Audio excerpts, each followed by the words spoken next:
Many years ago, I was a learning mentor in an educational setting, in an alternative education setting. So I was a pupil referral unit.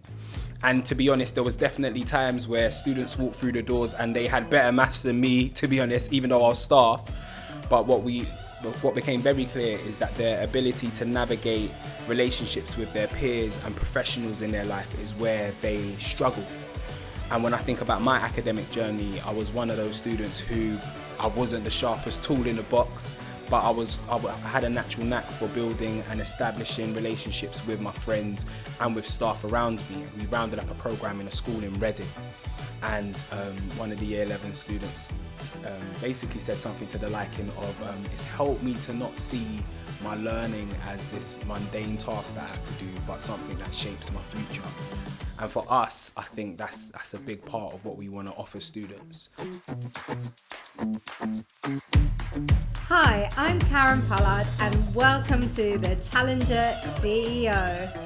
I am joined by the amazing James Aidoo, who is keynote speaker, founder and lead coach of Innerscope. Welcome, James. Thanks for having me. Really good to be here. Amazing. So, for anybody who's never heard of you, because they've probably been living under a rock, what is Innerscope and what does it stand for? Yes, great question. So Innerscope is a coaching company. At the heart of what we do, we're about really equipping students and young people with a robust skill set that helps them navigate their learning. But we like to think that the skills that we give them to help them navigate their learning also helps them in their wider lives as well. And because we're really passionate about equipping young people, we recognise that doesn't take place in a vacuum. So we work quite closely with the middle and senior leaders around the students, around their leadership acumen, in order to support the young people and to work more effectively as teams, so that learners and leaders thrive. That's who we are. That's fantastic. So you're tackling it from the top up and the bottom up, and you're intersecting in between. Totally. Yeah. How did you come up with the concept around this framework? That's a great question. Whenever I think about how Innerscope came to be, I think there's key life moments that contributed. So, for instance, one of them was many years ago, I was a learning mentor in an educational setting, in an alternative education setting. So I was a pupil referral unit. And to be honest, there was definitely times where students walked through the doors and they had better maths than me, to be honest, even though I was staff. But what became very clear is that their ability to navigate relationships with their peers and professionals in their life is where they struggled. And when I think about my academic journey, I was one of those students who I wasn't the sharpest tool in the box, but I had a natural knack for building and establishing relationships with my friends and with staff around me. And because it was that way around, it meant that although I was academically playing catch up for a long time, when I hit year 10, I was able to kind of turn a corner basically, and I ended up getting ended up surpassing what was predicted of me academically. So with that as a educational reference for myself, and then seeing the students who, academically they were capable, but there was some relational and behavioural issues getting in the way. And then around that time, I was getting trained as a youth coach. I came across themes like emotional intelligence and things of this nature. I was like, there's a chasm here between, a skill set that can truly be of service to young people. So that was one thing that really got my head going. I also had the absolute privilege of being a youth worker in the area where I grew up. So I grew up in Islington, North London, on an estate called Andover Estate. And I had the pleasure of being there for the best part of 10 years. And I think just again, working with young people in the local area and seeing some of these reoccurring themes getting in their way, definitely kind of got me thinking about, what would it look like to create a space where young people can really engage with tools that can help them navigate their journey forward. And then I think a final significant piece is when I went to university. In my second year, we did a module on counselling, coaching, and mentoring. And when I learnt about coaching, I was like, I love the sound of this. I love this whole idea of having not feeling like you have to have all the answers for people's questions, but having questions for people's answers, basically. And then from there, whether they're learners or leaders, then being able to find solutions to some of the challenges, and just playing a role as a skilled helper to enable that to happen. So those three components contributed to what is now Innerscope. Yeah. It sounds almost evangelical. Yeah. That's a great question. I think for me, a key part of my my background actually was as a youth worker. I was a youth worker at a local church actually. So I think my faith is kind of like interwoven into all that I am. To be fair, it's kind of like the heartbeat of who I am. But yeah, I definitely think that when working with young people, working with leaders, there is something quite powerful about creating those spaces where they get to identify what moving forward looks like for them. Yeah, definitely. So I can see it's definitely a big heart business and mission led. Tell me about the big impact and how does that look and where have you created that impact? Yeah, so that's an interesting question. So yeah, it's been interesting actually. So like what I love about the work that we get to do is at the end of a program, we ask students to evaluate how they found it. And even today, we rounded up a program in a school in Reading, and one of the year 11 students basically said something to the liking of, it's helped me to not see my learning as this mundane task that I have to do, but something that shapes my future. And for us, I think that's a big part of what we want to offer students. We don't go into school saying that education is the be all and end all, but we do create a space where they get to see it as something that can actually serve as an asset to their aspirations. So that would be a key way, particularly when working with students. And then with staff teams, I'm enjoying that more and more of recent, being asked to work with middle and senior leaders. So we do stuff around conflict resolution and team communication. And what's quite cool is that with some of our work, for instance, it's got there's psychometric elements involved. And just using some of those tools and teams being able to understand themselves a little bit more and creating a bit more cohesion within staff teams, for me that's massive impact, because it's great for them as a team and it's great for the students as well. So yeah. And it sounds, when you creating that awareness, it sounds like it's more of an empowering process for them, and something that you touched on in terms of emotional intelligence. What shifts can you see in how schools are being led by those teams? Yeah. I think one of the key themes, and I guess one of the key components as well of emotional intelligence is awareness, like self-awareness. And I think a big part of the program and the coaching and the training that we do is helping leaders think about what is it like being on the other side of them. And so what's been really helpful is when there are, throughout the hustle and bustle of a normal day, a lot of pressure, there's things that we do almost unconsciously, isn't it? And sometimes they're picked up more by others than we actually recognize. And I think seeing leaders go on this journey where they become a little bit more cognizant and pertaining to how they come across, I think for us is an absolute win. And then them being able to make informed decisions as to how they can, improve how they work together. And also develop a sense of like relational currency within a team. I think is really, really powerful. So I think what we find is when leaders kind of grow in a willingness to think about what it's like being on the other side of them, we just find that it's a bit more, much more of a healthy culture's created. Yeah.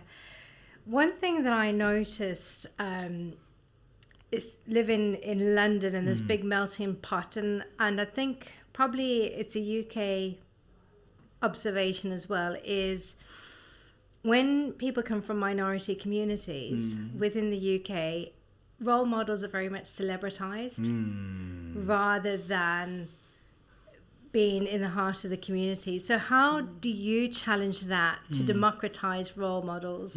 Could you rephrase that again? I'm just so I've fully got your question. I'm listening. So in terms of celebritizing, I think we can probably we can identify 5 to 10 people that go out there and they're the aspiration to be, rather than actually, if we'd looked more within our communities, who are the people who are actually the role models to aspire to be more like, that don't set the unrealistic expectations that you have to have £1 million deal behind you, and I understand. not everybody's going to be an Olympian. Yeah, so yeah. true, so true. No, I'm happy. Yeah, happy to ask again. I think, that point is so powerful, isn't it? We like to talk about this whole theme of pioneering new narratives with the work that we do, because essentially, unfortunately, to be honest, it's something that I experienced as a student myself. You know, when I was a secondary school student, I was really into my music and naturally into my drama.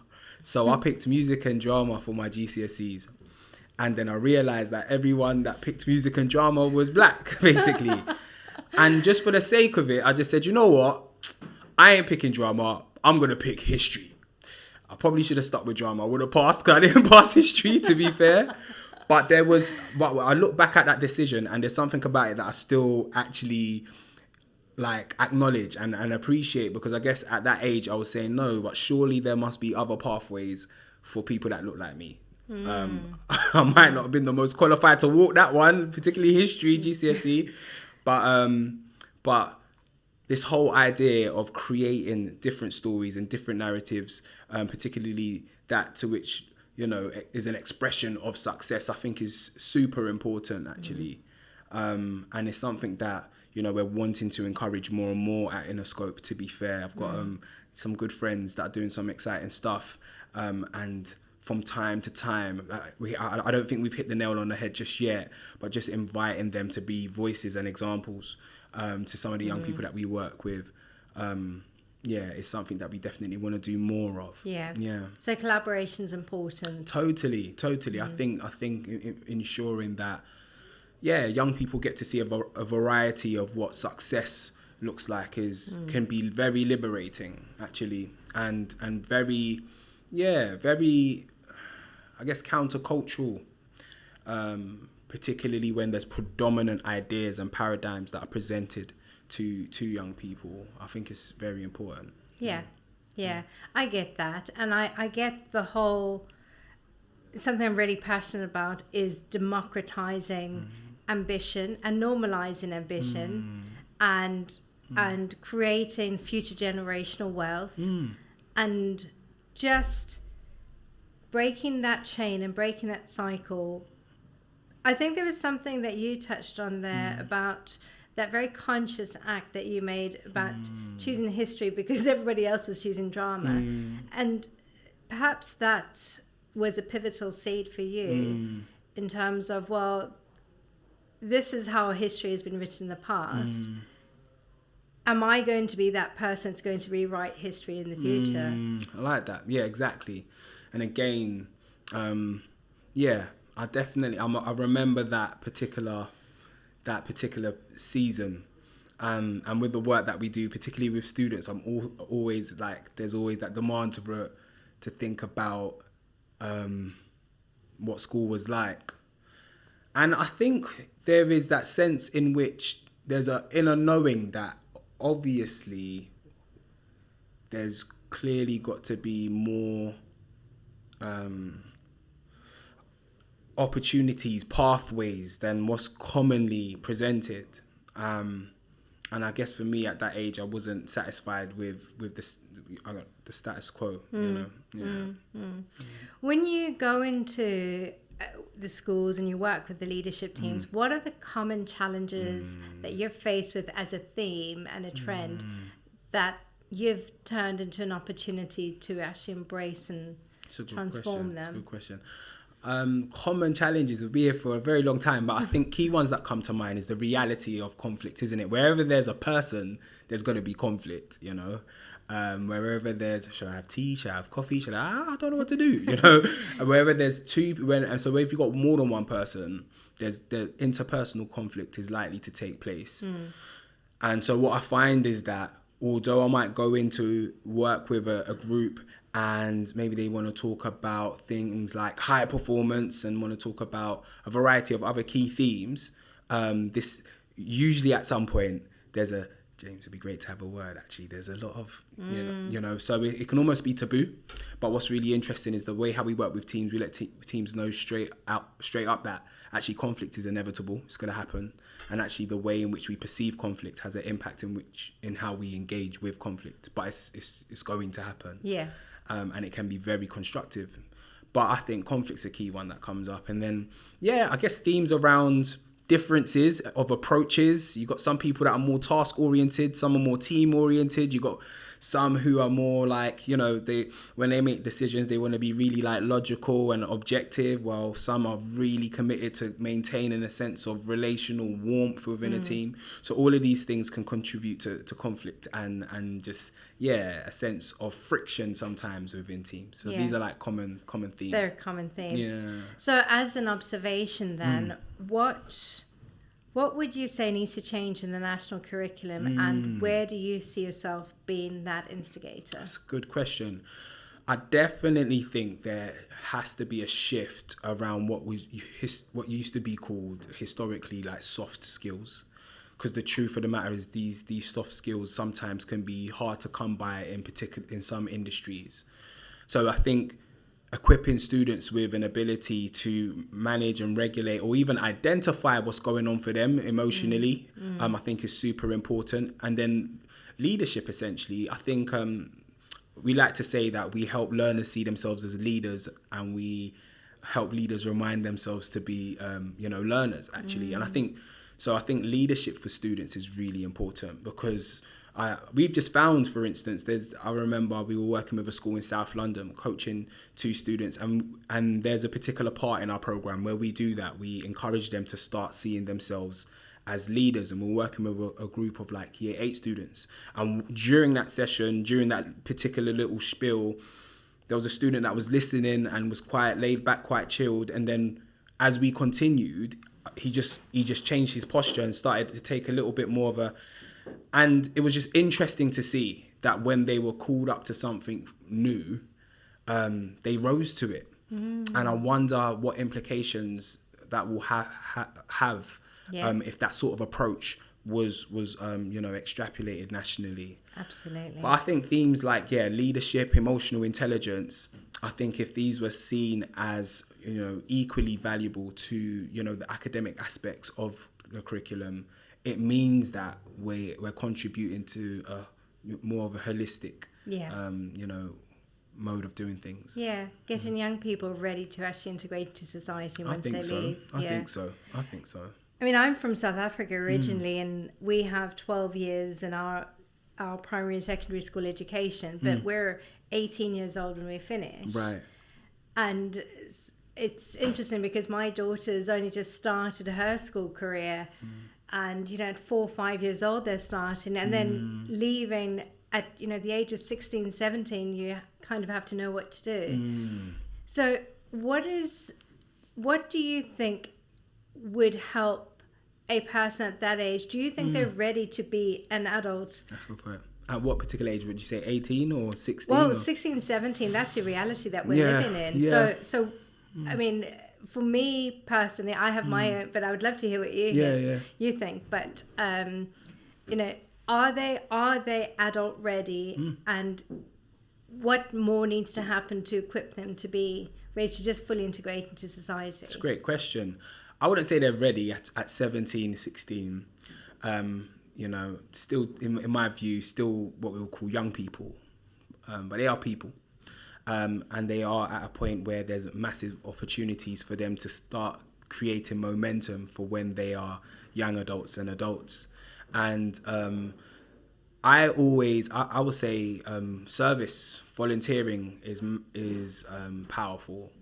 I had ample opportunity to volunteer in my local community.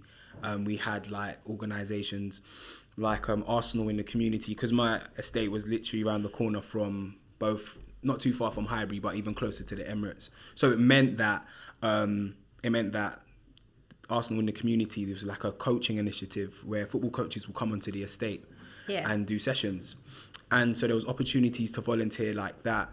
And I find that sometimes when you offer yourself up to serve, you start to identify your strengths.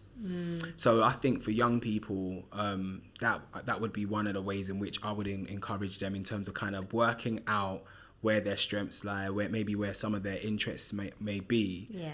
Would be actually about how can I be of service to others. That would probably be the route I'll go down. Yeah, definitely.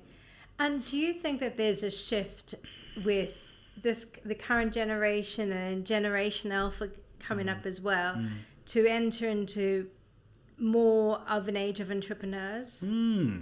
Totally. And I'm glad there is, because essentially, you know, it's funny, like when we coach students, sometimes we do this exercise around what we call like the rhythm of revision, and we get them to think about revising and stuff. But how we do that is we say we're going to fast forward you 10 years from now, and you've been invited back to school.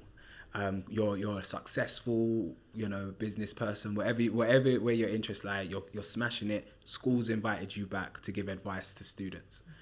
And so I love that exercise because I get to pretend to be a student. Yeah. So I have to ask questions, and they've got to give their wisdom. And in doing so, they come up with solutions for their actual situation. But however, in the exercise, one of the questions that I ask them is, considering the world is changing so rapidly, who's to say what I'm learning now is going to be of any value to me later? So I think this shift where essentially there's more of an awareness and a leaning towards entrepreneurism, I think is really important, because the world now is very different to what it was just 5 years ago. And a lot of the jobs that, you know, there's jobs that don't exist now that will be a real reality for these coming generations. So again, that ability to scan the horizons for things that will help and hinder, and then think about, you know, the opportunities that might present, is a skill within itself. Yeah. And I think sometimes what happens is that's not, it's not spelled out. Yeah. So I'm happy that there's students, you know, being creative and doing things differently. And I think it should be encouraged. I really do. Definitely. When we were in secondary school, I had a good friend of mine who's a successful entrepreneur now, fantastic filmmaker, pioneering in the UK, doing great stuff. When we were in secondary school, he was one of the first in our year group to start selling crisps and chocolates in the school playground, you know, and we all jumped on, we all kind of sell our little, we had a whole sort of, we had it going on. We had like, if you wanted donuts, you could go to him, you want crisps, you go to him. And obviously it was prohibited in the school, and we understandably, but a lot of my friends that were doing that are doing, they've got a business streak there that can also be, I think, affirmed as well. Maybe redirected at the very least. Definitely. As opposed to, you know, just restricted. Yeah. Do you think that entrepreneurialism is taught enough at school? I don't think it's taught at all, to be fair. Do you think it's missing? There's a massive chasm there, which is a shame. And I think that this is one of the problems that's contributed to young people feeling almost disillusioned with education as it stands, because they're struggling to connect the dots with how this is going to help later on. And, you know, I don't feel like all of education should be seen in such a kind of pragmatic, transactional sort of lens. But then quite equally, surely there's something to say in regards to how we're intentionally trying to, you know, catapult them towards their futures. Yeah. And entrepreneurism, I think, is a key part of that conversation. Yeah. So I definitely think it's missing, unfortunately. And it's something that we're hoping to encourage and incorporate in the near future. Yeah. Yeah. So in terms of the scale of the business, how big are you? Where do you work? Where do people find you? So right now, team-wise, I'll still say we're a fairly small team. There's about 8 of us in total. And in terms of our scope, we're nationwide. So I've done a lot of driving this week, so quite tired. But we've got clients as far up as Leeds, and because most of the team are quite local to London, so we work with a lot of schools in and around the London sort of area. But then quite equally, because of the advent of like the online world, we've worked with schools in Spain and Qatar, which was quite interesting. And so yeah, I think scope is quite broad now because of the internet. Yeah. So you've managed to successfully integrate and marry the online and offline business models together. Totally. I think prior to the pandemic, it was something that we were thinking about. We've got an online platform called Innerscope Online, and that's so what that means is that when we leave schools, our impact doesn't leave with us. So those times in a pupil referral unit, there was definitely moments when outside visitors will come in and it will be very inspirational, and then after some time, said inspiration would dwindle off. But for practitioners like myself that were on the ground, we were still having to deal with the day-to-day. So now considering that I'm running Innerscope now and aware of that dynamic, I just didn't want that to be something that we replicated. Yeah. So one time we were working with a school in Hackney, and then I came back one week and they were like, James, Innerscope's great, but how do we keep Innerscope here when you're not here? And out of that was two options. One of them was to create an app. And then I ended up having a great conversation with a company that does apps for like great brands, and they gave me a quote, and I left so quick that I think I left my left shoe in there, my coat. I think I left my coat on my left shoe, and I didn't go back. I had to go to Plan B, and so Plan B was what we have now actually. But I'm so happy that we went for Plan B because I think apps are very competitive. Yeah. And what we have in Innerscope Online, it's just like, schools are using it in 1 or 2 countries other than ours. And many schools that it might be more difficult to get to in person are making use of our content and resources. That's fantastic. So you've created something that's actually got universal accessibility, and you're not bound by geography or cultural time zones. You've become quite well known on the speakers circuit. And you've also worked with some very large organizations on the corporate side. So tell me a bit about the corporate James. So with that element of the work that I do, there's more of a focus on leadership, team communication, and sometimes I do work around storytelling and public speaking. So I had the honour of working with a director at Warner Music Group, and did some coaching there around communication and leadership actually. That's interesting. With that particular sort of work, is creating a space for leaders to pause and just to kind of think about where they're leading from, and also to take stock of what they have that's not being leveraged. And then thinking, how can we kind of draw that out and incorporate that into your sphere of leadership? Yes. Yeah. How do you see on the leadership side within the corporate sphere then that we can change the status quo? It's a great question. I think that can be answered in a variety of ways. I think particularly in the corporate space, we're looking at, I guess, industries broadly foster their own culture of their own, in a sense, and some cultures can be maybe too intense, and can have an impact on I guess the lived experiences of the leaders in those spaces and the teams that are part of that. So I think there's something to be said of like creating a bit more of a holistic approach to the way how one leads is important, as opposed to it being some spaces can be very transactional, and just bringing something of more of a holistic consideration into one's leadership. I think is an exciting endeavor that I would like to see many more spaces and teams incorporate. Although it's not easy, but I think it's definitely worth fighting for. Definitely. So in terms of what you're about and what you do, you speak, you coach, you mentor. Is there anything that you don't do? I don't tap dance now. Is there anything I don't do? That's a good question. Is there anything I don't do? So it's interesting. I would definitely say I am a coach as opposed to a mentor. Okay. Yeah. Because I find that if I was to give like a brief definition in one sense, that a mentor in one sense arguably has answers for your questions, and a coach has questions for your answers. And I've always found it to be a bit more of just a bit more of a sophisticated journey, when irrespective of the experience and the expertise of whoever you're coaching, you create a space where they start to identify solutions for the problems that they have.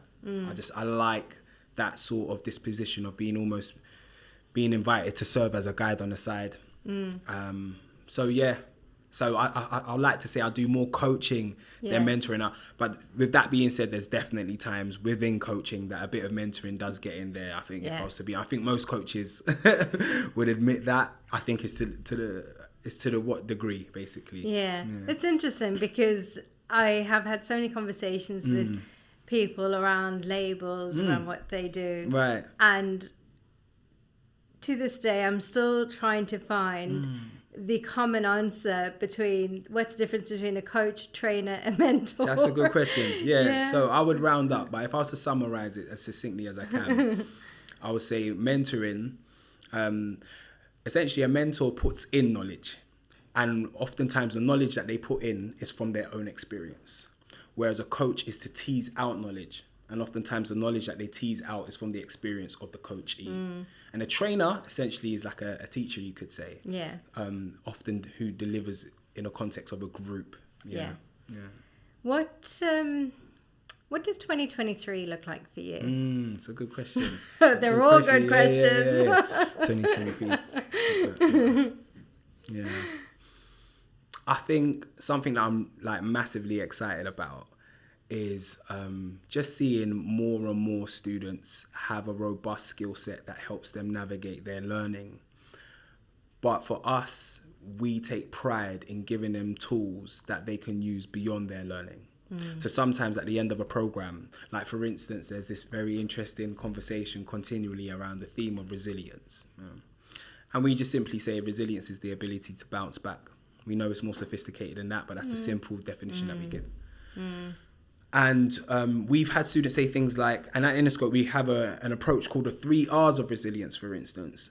And we've had students say things like, I'm not only going to use the 3 R's of resilience in my learning, I'm going to use it for the rest of my life. And for us, that's like, yes, that's what we want to do. Okay. So that we're giving them a skill set that can be deployed in their education, but in their wider lives as well. So 2023, I think is that, but at scale. You know, I still think we're on an early journey of how we continue to roll out the impact and influence that we have as a company. Yeah. And then, definitely around working with teams, because there's definitely, you know, times whereby staff members might say, where there's that reality, like we need some of this stuff ourselves. I remember delivering a program in a pupil referral unit, and there was a moment actually where 2 students were having a side conversation, and during the program, staff members were sitting in on the program, and then one of the staff members interrupts and says, "Sir, sorry," and starts speaking to the students and says, "You lot need to listen, because what this man is saying, I'm using in my marriage," you know? And so I think, again, just some of the way in which we work with schools, but just at scale. I'm still very excited about Innerscope Online and adding to that. It was created, you know, pre-pandemic. It was 2017 when we put it together. And just to know that schools that are like over the hills and far away, I was speaking to a school head teacher this week, and he was like, "James, the school where I'm at, most students have aspirations to be a farmer or not," basically. And we're more closer to Wales than we are London. And so I'm like, probably our online platform. So just the reach that the online platform offers, I think I'm massively excited about. That's true. Yeah. That's true. And then the final piece actually is, I guess, what I was talking about in terms of that whole holistic piece. My wife was a teacher for 7 years. Very, very phenomenal teacher at that. She actually was heading up alternative education centre for the school.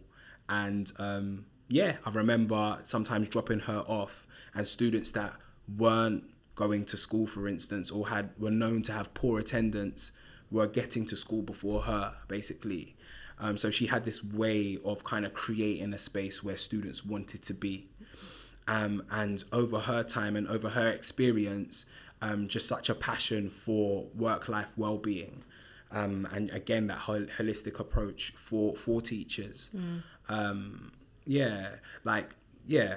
really excited about us being able to serve staff, actually, who work tirelessly. I was really, really moved during the pandemic and speaking to teachers in our network who, were literally frontline. And it's kind of funny how as things move on, we can kind of forget who was really willing to be like, to really put their boots on the ground. So I think 2023 looks like, how do we support staff teams more? And my wife is going to be heading up, just our well-being resources. She's got That's fantastic. A whole host of resources that she's going to be incorporating into how we support staff. Yeah. And I think there's something around that. We can't ignore that period we came out of with the pandemic, because there's good and there's bad that came out of it. So what is the good that came out of that period that you want to carry through with your business and the help that you're offering these? Yeah. Especially because, like you said, these teachers who are frontline, a lot of people were digital laggers, and all of a sudden there was new skills that... Very true. Very true. Once upon a time, it was like taboo to have a meeting with a teacher online. I would have to drive to the school to have a meeting. And I guess one of the key things that the pandemic did is it kind of forced everybody to start using new tools in order to navigate not being able to meet as much in person.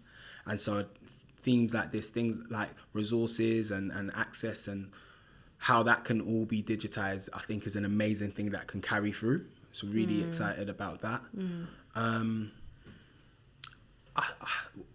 What's sad that hasn't carried through, I think, is that the reality, I think, just appreciation for teachers, to be fair. I think I was fortunate enough to have experience of amazing teachers as a underachieving student from, underprivileged.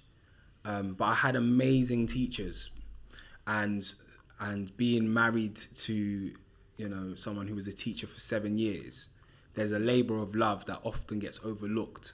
So what was interesting is during the pandemic, that reappreciation, it kind of became a bit more prominent, but then it just dwindled. And I think actually I'm quite, I think for me, with things like that, there's a skeptical side of me where when there's a surge and a particular focus on a particular thing, part of me is like, okay, let's see where that energy would be maybe a year from now, maybe 2 years from now.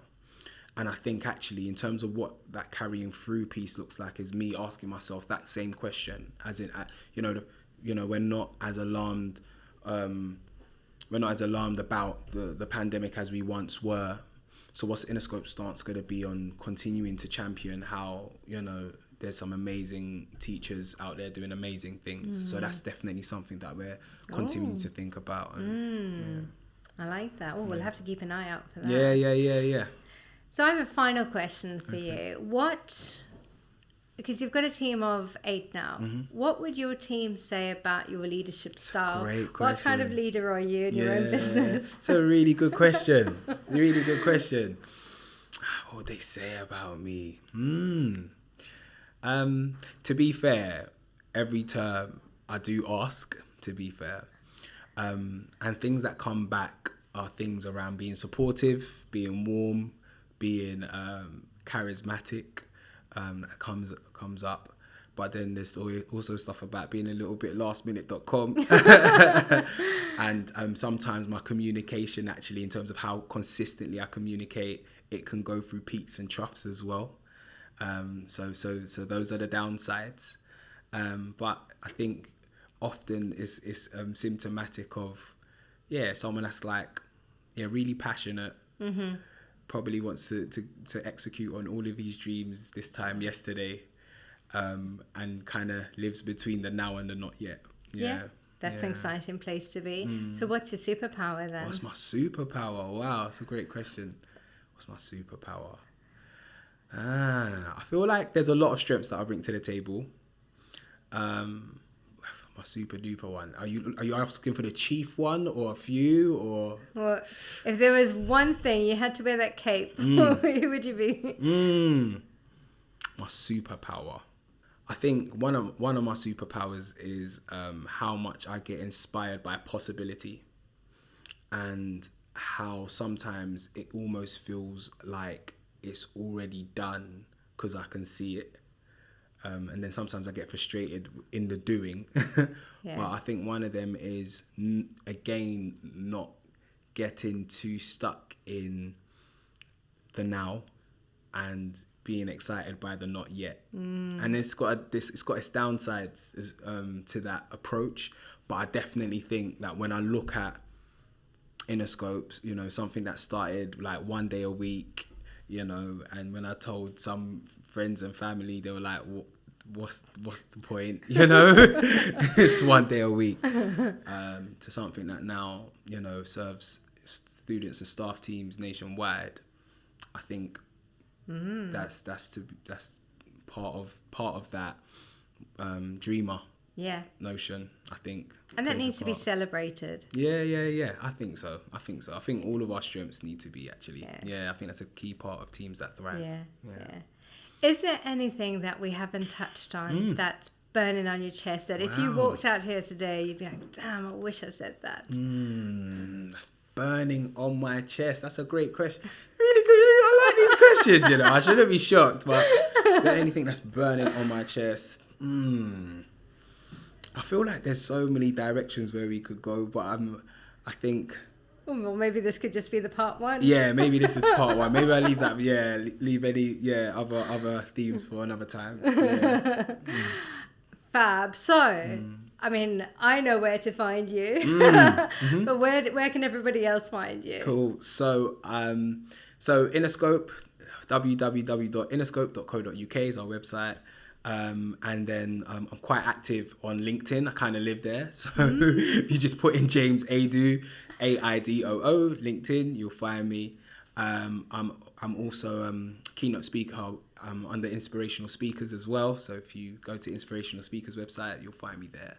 Fab. And those are the key places to find me. Those are your key hangout spots. Totally. Yes, indeed. Fabulous. Oh well, it's been inspiring. Oh, thank you. And the work that you're doing is phenomenal. Thank you so don't much. Stop, because it is needed. Thank you. So thank you so much, James. Thanks for having me. Yeah, delightful. Oh, pleasure to be here. Thanks for having me.